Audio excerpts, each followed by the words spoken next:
I would like to invite the keynote speaker for today, Amitabh Kant sir, CEO Niti Aayog, to make his keynote address. Welcome, sir, to today's webinar. Thank you. Thank you very much. Good evening, ladies and gentlemen.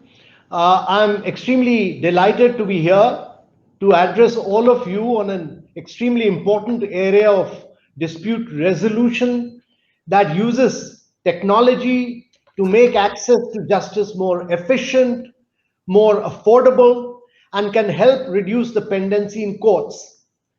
Online dispute resolution can be used as a mechanism for solving disputes outside of the formal court system in an extremely affordable and quick manner. The COVID-19 pandemic has completely altered how we function, and while it is a great challenge that we must all combat together, it is equally important that we use any opportunity available to help alleviate the challenges faced by those most vulnerable to its overarching impact. One of the most encouraging developments recently is just how progressive and, in fact, innovative the Supreme Court of India has been in adopting technology. Chief Justice S.A. Bobde has on a few occasions mentioned the potential benefits of artificial intelligence in non-decision making technology adoption to make courts more and more efficient. Justice D.Y. Chandrachud, who leads the e-courts initiative, has initiated critical changes that are already noticeable. The introducing of e-filing from anywhere in India, making it available 24/7, is nothing short of a game changer. Indian courts today are quickly adopting leading practices in a sustainable and forward-thinking manner. I have personally great hope that we are witnessing a visionary period in the history of India's court system. Niti Aayog recently held a closed-door meeting on online dispute resolution where Justice Chandrachud, Justice Sanjay Kaul, Justice Indu Malhotra, and retired Justice Sikri spoke positively of ODR's potential. We also greatly benefited from the contribution of Mr. Nandan Nilekani, Mr. Colin Rule, and representatives from the legal fraternity, the government, and from industry during the meeting. Through a combination of several factors, we are at the cusp of transformative change, and with alterations necessitated by the pandemic, technology will play a key role in widening equity and affordability. The pandemic has forced a shift towards solutions that minimize contact and can be activated through technology, including for resolution of disputes. The unfortunate circumstances have iterated the crucial role of technology in allowing remote contactless support to daily work roles, flagging its importance to a flat and affordable form of access to justice. In today's age of data-driven solutions and machine learning, ODR is much more than just replicating existing processes of ADR online. This is because technology can aid the resolution of disputes by providing analytic insights for the benefits of dispute resolution. Even before the COVID crisis, there was a growing recognition of the fact that in a country as large, which is bigger than 25 countries of Europe and fast growing as ours, it was essential to resolve a large number of disputes collaboratively outside of courts to sustain trust between the parties. So, ladies and gentlemen, while we digitize our courts and make them far more efficient, we will still need collaborative mechanisms of resolution that do not require parties to approach courts. Most small and medium value disputes could potentially be resolved without approaching courts, allowing courts to focus on more complex cases or that of high public interest. A collaborative mechanism of ODR provides this potential to resolve a substantial percentage of disputes at the site of their occurrence without burdening the court system. Progressive and disruptive changes in justice delivery are critical components now that can alter the course of access to justice in an unprecedented way. Each arm of the Indian system must and is working towards a solution-driven future, and that is where the change will be visible. It is highly likely that there will be a deluge of disputes in the courts, most notably in lending, credit, property, commerce, and retail in the coming months that will require expedient resolution. And this is why new innovation models such as online dispute resolution need explicit support. Support now would encourage businesses to build ODR mechanisms into their partner and customer relationships. Banks, NBFCs, and mutual funds could then prioritize ODR before they approach debt recovery tribunals. Families would take recourse to ODR to address sensitive issues and so on. Hence, with ODR, a mechanism of justice would be made accessible, affordable, and easily available for citizens. On April 8th, the Hong Kong government took cognizance of a similar situation by initiating the COVID-19 ODR scheme. The new scheme aims to provide speedy and cost-effective means to resolve disputes relating to COVID-19, especially those involving micro, small, and medium-sized enterprises.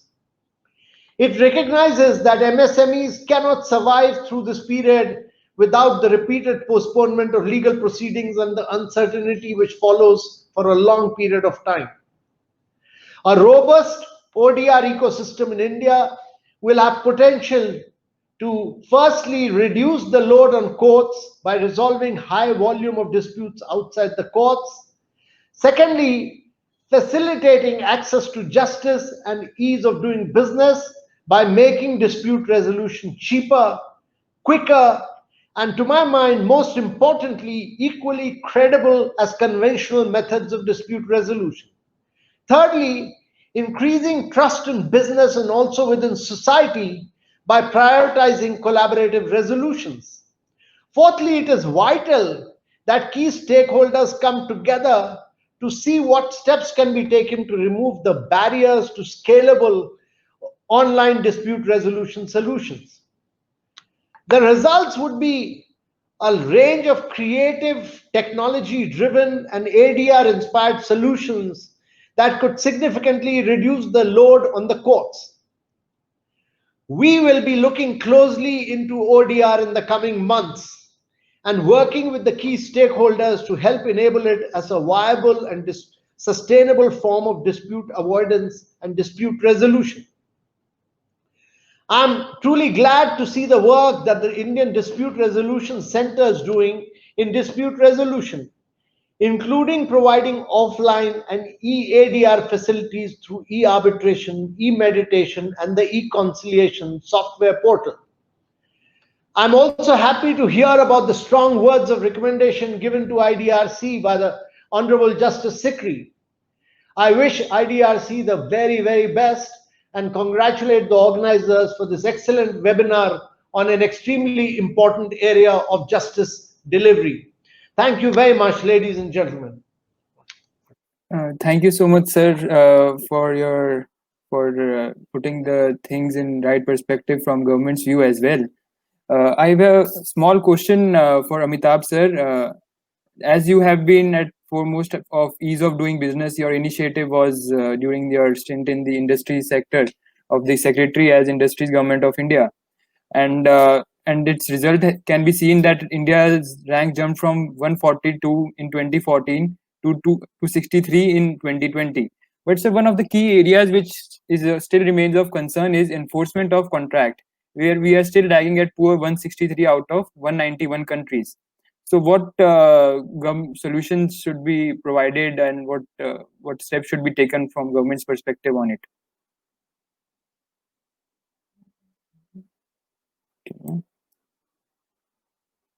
Okay.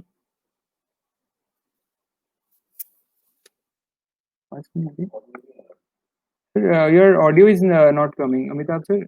I think that's an excellent question because if India has to grow at rapid rates of 9 to 10% over a long period of time, India must become extremely easy and simple.